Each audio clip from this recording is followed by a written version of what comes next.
go to the project hotline right now. I'm looking forward to welcoming to the show Eric Eggers, Vice President of Research at, I have to be honest, sir, never knew this existed, the Government Accountability Institute. I'd love some government accountability. You guys actually doing your thing there? When can we count on this beginning, government accountability? Vinny, this is what makes you an elite broadcaster, your preparation. So, we've actually been in existence for we've been in existence for 13 years. It's actually founded by Peter Schweizer and Steve Bannon. Okay. And so I've worked with Peter. Yeah, I've worked with them since the beginning. So like we did the book Clinton Cash that exposed, the overlap of networks between people that donated to Clinton Foundation and they got favors from Hillary's Department of State. So on some level, we've been providing accountability at a very high level for some time. We exposed insider trading by members of Congress, which led to the passage of the Stock Act. We've exposed the ways in which members of Congress, are using their congressional slush funds for lifestyle subsidies, which has led to investigations and ultimately Robert Menendez's arrest. So we out here working, Vinny. Come on. No. Look, the fact of the matter is, had you countered, instead of zapping me as well as you just did, which was great, and if you said, how long do you think we've been around? That sounds about right to me. 13 years. I would have said 12, 13 years, because that's when accountability, that became the battle cry of the Republic, was we want accountability. And that, I think that's why not long after that, when Donald Trump started talking about draining the swamp, that catchphrase really resonated too, and people want that. And then when it started happening, the swamp started getting drained, everybody was up in arms about it, but it's what we wanted, and I love seeing what you guys are doing there. And I also want to give a shout out to your podcast, The Drilldown, because it sounds like it's probably really compelling stuff. How long have you been doing that? So we've also been doing that for about 3 years, Vinny. I appreciate that very much. Sure. And that's something I do with Peter Schweizer, and we do it once a week. And you can find all of our episodes, including, Peter and I have the same kind of relationship. Sounds like you have with your producers, except for I'm the one with the criminal record in that relationship. We've been doing it for about 3 years. You can find all of our episodes at thedrilldown.com.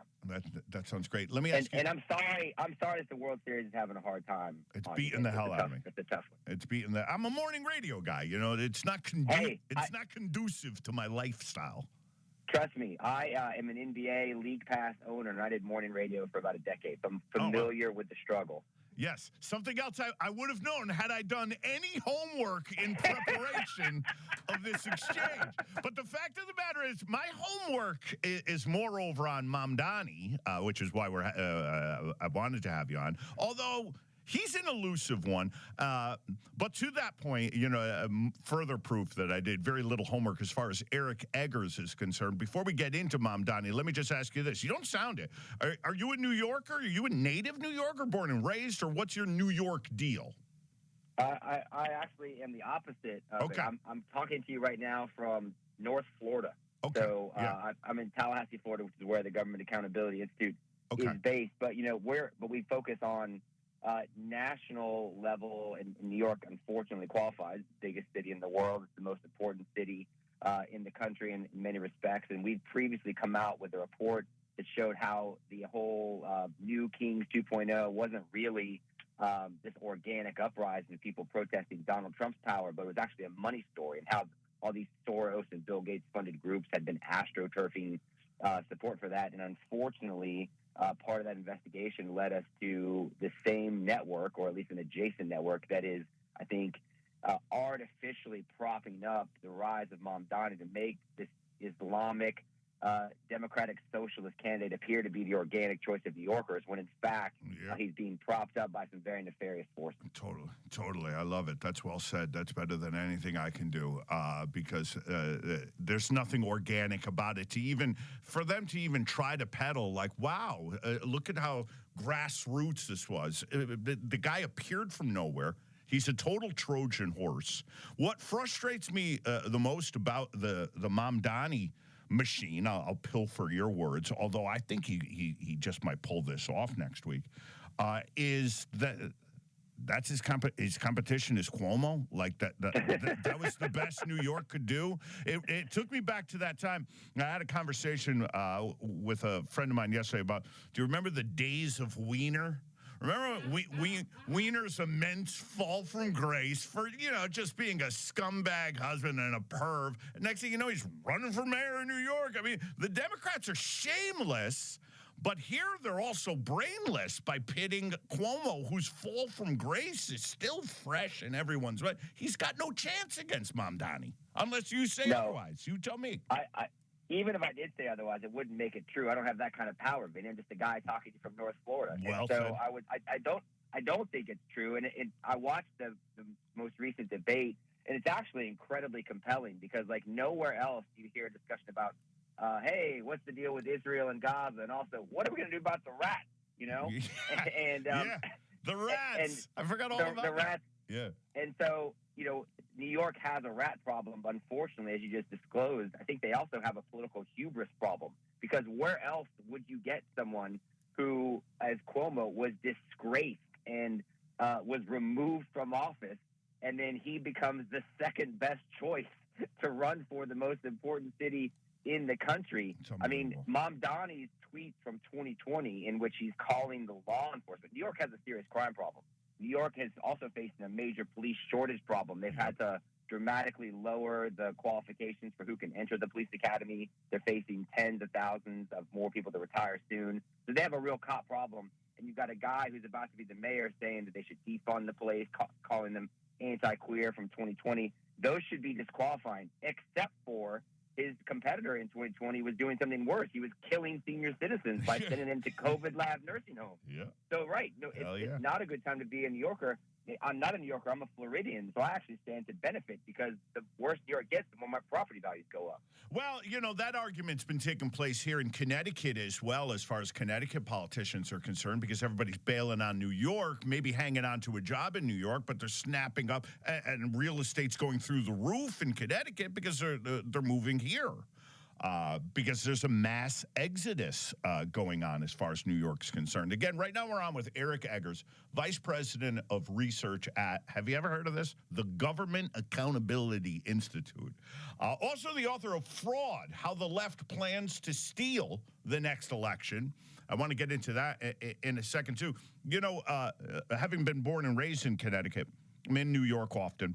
I have been my entire life. I worked in New York for a good stretch of time, too. I have a 22-year-old daughter whose goal upon graduating college, which she just did, was to get to New York. It's been hard.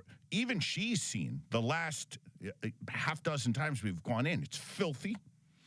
She sees rats the size of raccoons. She doesn't even bring it up anymore, Eric, if you don't mind my calling you Eric. She doesn't even bring it up. And she had a circle of friends who wanted to get to New York, too. They all got the jobs there, but they've chosen to do them remote while staying in Connecticut because it's not safe, it's filthy, and there's not a cop to be found. And I don't see any of that changing either of these guys winning, but especially if Mamdani does. Mamdani does. I think you're absolutely right. But ironically, the conditions you've just described are exactly why Mamdani is going to win. Yeah. Because it's not like people are choosing, hey, I want the shady guy with Islamic funding who's a democratic socialist. They're saying, I want something else because New York is a hellhole. Yeah. It's too expensive, it's crime-ridden, and it's infested with rats and traffic and noise. And here comes some guy saying, hey, we can fix all these problems. We're going to make buses go fare-free, even though it was a disaster in Kansas City and other cities in which it's been applied. We're going to make childcare free for you. We're going to do all these things, and we're going to do it by taxing other people. Yeah, and we're going to pay for it by making other people, have their taxes raised, even though the governor has said no chance. So enough people are like, okay, sounds good to me. They're not picking what Mamdani's selling as much as they're rejecting the status quo, and they're just saying, I'll take anything else. And that way, it's very much like what Obama sold in 2008. And so I think, unfortunately, they're just going to have to come to reconcile with the fact that these Democrat socialist policies and platforms will not lead to a better lifestyle for New Yorkers. But you can understand why they're tempted to pick something like that.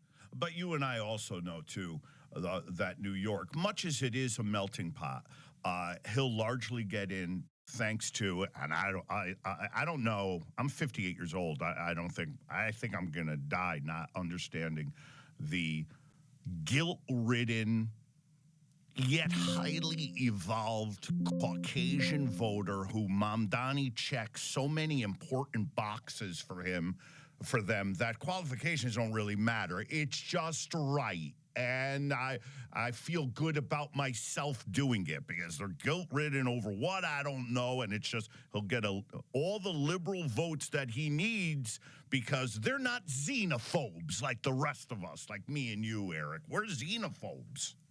Hey, now, keep that X word out your mouth. No, I mean, you're exactly right. And it's like that movie Get Out, in which the yes. white progressive dad oh, is like, man. I would vote for Obama for a third time if I could. Wow. This is their chance. This is their chance to do it. Yeah. And by the way, that's exactly the entire population that fills up all the No Kings protests. It's all the older, progressive liberals. That's why it was such a failed kind of crash out thing. People were hoping it was going to have, as a sequel, they were hoping it was going to have the energy of Godfather 2. Unfortunately, all they drew was the cast of Cocoon 3, and so it's these old people that Tremendous. they have, they're just, this is who they are. This is what the movement is. And Mamdani gives them this energy to make them feel alive. Yeah. The reason I even reacted the way I just, it's wild that you just went to the Get Out place. That 22-year-old daughter that I already mentioned to you once. And that's half the reason I rage as much as I do. I also have a 19-year-old son. The America they're getting is not the America I had growing up, and I feel badly for them about that. I'm really at a point where I could give a damn what happened. We want to continue to make a mess of everything. Let's go ahead and do that. But I got kids who I wish had the love of country I had at their age, but they are baffled. They're paranoid. They're scared. And she actually came home the other night and told me, she goes, Dad, somebody actually said to me today that they would have voted. They don't even know the movie Get Out. Yeah, she goes, those people really exist. They said to me today they'd have voted for Obama a third time if they could. I'm like, damn, Jordan Peele knew what he was depicting there. Those words are actually uttered by people. No, it's tremendous, and it sums it up like the ethos and the zeitgeist so well. It's a great film. Yeah. What is the one thing that Eric Eggers would say that people don't know about Mamdani and need to know? The biggest thing is that he has been groomed and selected. Remember, sure. Jesse Jackson used to be like, he didn't get elected, he got selected. And, Mamdani has pretty much been selected by this grassroots organization that comes from the Bernie Sanders world. But he's been part of this movement for the last 8 years. There's a great breakdown of this on a Fox News investigation. But there's, kind of dark and shady funding sources that come from this weird alliance of Democrat, socialist organizations, but also Islamic organizations. So Mamdani, plus the lieutenant governor candidate in Virginia, and the mayor of Dearborn, Michigan, are like the three people. They've got one elected already. The mayor of Dearborn famously recently told a Christian pastor, "You're not welcome here."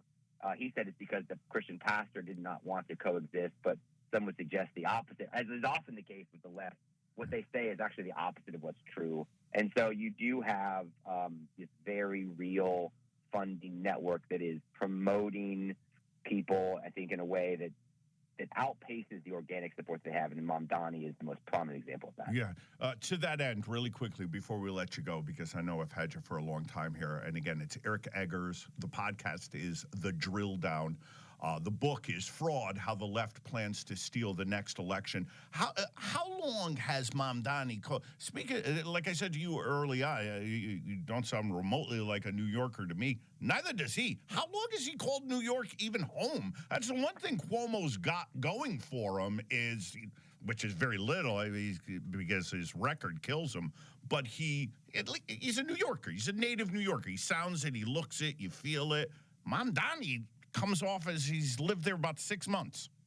Well, it's a little longer than 6 months, but no, he used to live in Uganda. He has not been in the city near as long. And I mean, Vinny, I don't know, you're the one who's got kids in the area, and you live in the state that's neighboring it. I mean, do you think Cuomo's got any shot? Because Cuomo does play the old school New York card, but unfortunately, like, what does being a native New Yorker mean? It's just a legacy of failure. and high crime, high cost. So that doesn't really work. It's not a brand that people are choosing anymore.